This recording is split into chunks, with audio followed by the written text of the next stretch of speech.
Hello guys, ಎಲ್ರಿಗೂ ನನ್ನ YouTube channel ಟ್ರೈಬುಗಿಗೆ ಸ್ವಾಗತ. ಸೊ ಇವತ್ತಿನ ವಿಡಿಯೋದಲ್ಲಿ ನಾನು ಯಾವ ರೀತಿ ಒಬ್ಬ ಸ್ಟೂಡೆಂಟ್ ಅವ್ನ ಪ್ರೊಫೈಲ್ನ ಇಂಪ್ರೂವ್ ಮಾಡ್ಕೋಬೇಕು ಅನ್ನೋದ್ರ ಬಗ್ಗೆ ಹೇಳ್ತೀನಿ, ಮತ್ತು ಪ್ರೊಫೈಲ್ನಲ್ಲಿ ಯಾವ 5 ಪಾಯಿಂಟ್ಸ್ ಇಂಪಾರ್ಟೆಂಟ್ ಅನ್ನೋದ್ರ ಬಗ್ಗೆ ಕೂಡ ಹೇಳ್ತೀನಿ. ಸೊ ನೀವು ನನ್ನ ಯೂಟ್ಯೂಬ್ ಚಾನಲ್ ಟ್ರೈಬುಗಿಗ್ನ ಸಬ್ಸ್ಕ್ರೈಬ್ ಮಾಡಿಲ್ಲ ಅಂತ ಹೇಳಿದ್ರೆ ದಯವಿಟ್ಟು ಸಬ್ಸ್ಕ್ರೈಬ್ ಮಾಡಿ.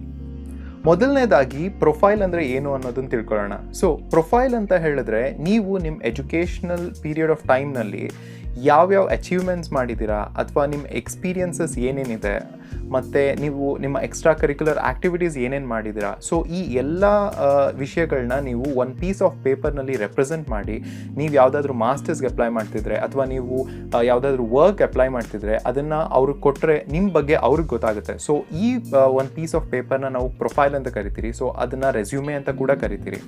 ಸೊ ನಾನು ಈ ವಿಡಿಯೋದಲ್ಲಿ ಮಾಸ್ಟರ್ಸ್ಗೆ ಬೇಕಾಗಿರೋ ಪ್ರೊಫೈಲ್ ಬಗ್ಗೆ ಎಕ್ಸ್ಪ್ಲೇನ್ ಮಾಡ್ತಾ ಇದ್ದೀನಿ. ಸೊ ನೀವು ಯಾವಾಗಾದರೂ ಮಾಸ್ಟರ್ಸ್ಗೆ ಅಪ್ಲೈ ಮಾಡ್ತಿದ್ದೀರಾ ಅಂತ ಹೇಳಿದ್ರೆ ನಿಮ್ಮ ಪ್ರೊಫೈಲ್ನಲ್ಲಿ 5 ಇಂಪಾರ್ಟೆಂಟ್ ಪಾಯಿಂಟ್ಸ್ನ ಆ್ಯಡ್ ಮಾಡಬೇಕು. ಸೊ ಆ 5 ಇಂಪಾರ್ಟೆಂಟ್ ಪಾಯಿಂಟ್ಸ್ ಯಾವ್ದ್ಯಾವುದು? ಸೊ ಫಸ್ಟ್ ಒನ್ ಬಂದು ಎಜುಕೇಷ್ನಲ್ ಬ್ಯಾಕ್ಗ್ರೌಂಡ್, ಎರಡನೇದು ನಿಮ್ಮ ಕಾಂಪಿಟೇಟಿವ್ ಎಕ್ಸಾಮ್ಸ್ ಆಗಿರ್ಬೋದು ಅಥವಾ ಲ್ಯಾಂಗ್ವೇಜ್ ಟೆಸ್ಟ್ಗಳಾಗಿರ್ಬೋದು, ಮೂರನೇದು ಬಂದು ಎಕ್ಸ್ಟ್ರಾ ಕರಿಕ್ಯುಲರ್ ಆ್ಯಕ್ಟಿವಿಟೀಸ್, ನಾಲ್ಕನೇದು ಬಂದು ಪ್ರಾಜೆಕ್ಟ್ಸ್ ಮತ್ತು ರಿಸರ್ಚ್ ಪೇಪರ್, ಆ್ಯಂಡ್ ಐದನೇದು ಬಂದು ರೆಕಮೆಂಡೇಷನ್ ಲೆಟರ್ ಮತ್ತು ಸ್ಟೇಟ್ಮೆಂಟ್ ಆಫ್ ಪರ್ಪಸ್.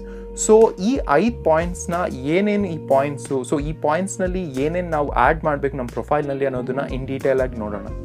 ಸೊ ಮೊದಲನೇದು ಬಂದು ಎಜುಕೇಷನ್. ಸೊ ಎಜುಕೇಷನ್ ಅಂದಿದ ತಕ್ಷಣ ನೀವು ಯಾವುದಾದ್ರೂ ಒಂದು ಮಾಸ್ಟರ್ಸ್ ಫೀಲ್ಡ್ಗೆ ಅಪ್ಲೈ ಮಾಡ್ತಿದ್ದೀರಾ ಅಂತ ಹೇಳಿದ್ರೆ ನೀವು ಮೊದಲು ಚೆಕ್ ಮಾಡಬೇಕಾಗಿರೋದು ನಿಮ್ಮ ಮಾಸ್ಟರ್ಸ್ ಫೀಲ್ಡ್ ಅಪ್ಲೈ ಮಾಡ್ತಿರೋದು ಮತ್ತು ನಿಮ್ಮ ಬ್ಯಾಚುಲರ್ಸ್ ಇಂಟರ್ ರಿಲೇಟೆಡ್ ಇದೆಯಾ. ಅಥವಾ ಫಾರ್ ಎಕ್ಸಾಂಪಲ್ ನೀವು ಆಟೋಮೋಟಿವ್ ಇಂಜಿನಿಯರಿಂಗ್ ಅಪ್ಲೈ ಮಾಡ್ತಿದ್ದೀರಾ ಅಂತ ಹೇಳಿದ್ರೆ ಅದ್ರ ರಿಕ್ವೈರ್ಮೆಂಟ್ ಬಂದು ಮೆಕ್ಯಾನಿಕಲ್ ಇರುತ್ತೆ ಅಥವಾ ಆಟೋಮೋಟಿವೇ ಇರುತ್ತೆ. ಸೊ ಆ ಬ್ಯಾಚುಲರ್ಸ್ ಫೀಲ್ಡ್ ನೀವು ಫುಲ್ಫಿಲ್ ಮಾಡ್ತೀರಾ ಅಥವಾ ನಿಮ್ಮ ಹತ್ರ ಆ ಬ್ಯಾಚುಲರ್ಸ್ ಡಿಗ್ರಿ ಇದೆಯಾ ಅನ್ನೋದನ್ನು ನೀವು ಚೆಕ್ ಮಾಡಬೇಕು.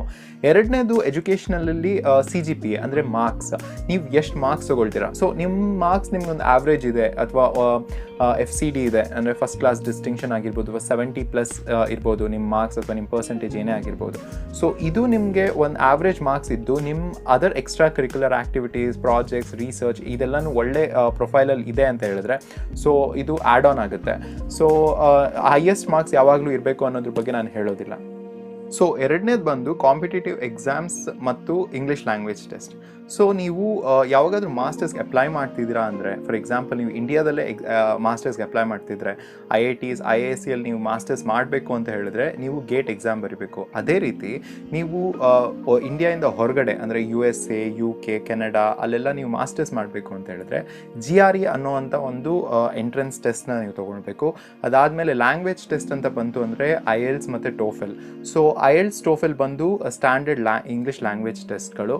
ಸೊ ನಾನು IELTS ಬಗ್ಗೆ ಆಲ್ರೆಡಿ ವಿಡಿಯೋಸ್ ಮಾಡಿದ್ದೀನಿ. ಸೊ ನಾನು ಈ ಡಿಸ್ಕ್ರಿಪ್ಷನ್ನಲ್ಲಿ ನಾನು ಆ ವಿಡಿಯೋ ಲಿಂಕ್ನ ಅಪ್ಲೋಡ್ ಮಾಡ್ತೀನಿ. ಸೊ ನೀವು ಅದ್ರ ಬಗ್ಗೆ ಚೆಕ್ ಮಾಡ್ಬೋದು.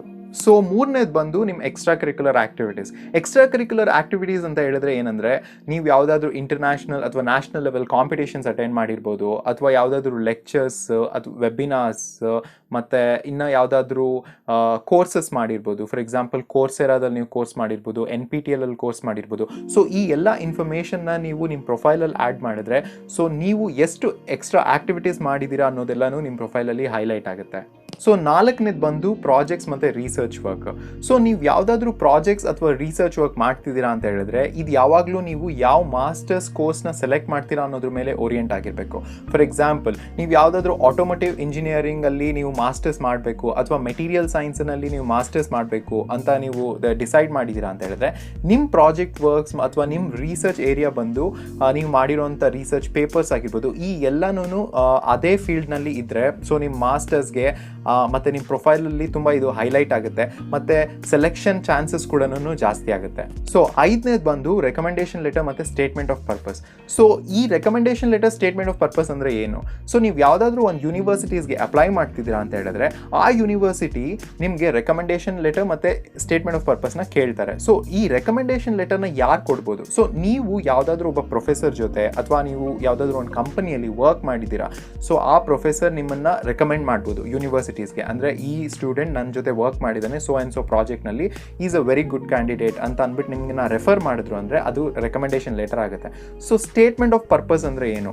ನೀವು ಯಾವುದಾದ್ರೂ ಮಾಸ್ಟರ್ಸ್ ಪ್ರೋಗ್ರಾಮ್ಗೆ ಅಪ್ಲೈ ಮಾಡ್ತಿದ್ದೀರಾ ಅಂತ ಹೇಳಿದ್ರೆ, ನೀವು ಯಾಕೆ ಆ ಮಾಸ್ಟರ್ಸ್ ಪ್ರೋಗ್ರಾಮ್ಗೆ ಅಪ್ಲೈ ಮಾಡ್ತಿದ್ದೀರಾ, ಸೊ ಅದ್ರದ್ದು ಪರ್ಪಸ್ ಏನು, ಸೊ ನೀವು ಆ ಮಾಸ್ಟರ್ಸ್ ಪ್ರೋಗ್ರಾಮಿಂದ ಏನನ್ನು ಅಪೇಕ್ಷಿಸ್ತಿದ್ದೀರಾ, ಅಂದರೆ ಅದರಿಂದ ನೀವು ಏನೇನು ಕಲಿತೀರಾ ಅನ್ನೋದೆಲ್ಲನೂ ನೀವು ಒಂದು ಎಸ್ಸೆ ಥರ ಬರಿಬೇಕು. ಸೊ ಅದನ್ನು ಸ್ಟೇಟ್ಮೆಂಟ್ ಆಫ್ ಪರ್ಪಸ್ ಅಂತ ಕರೀತಾರೆ.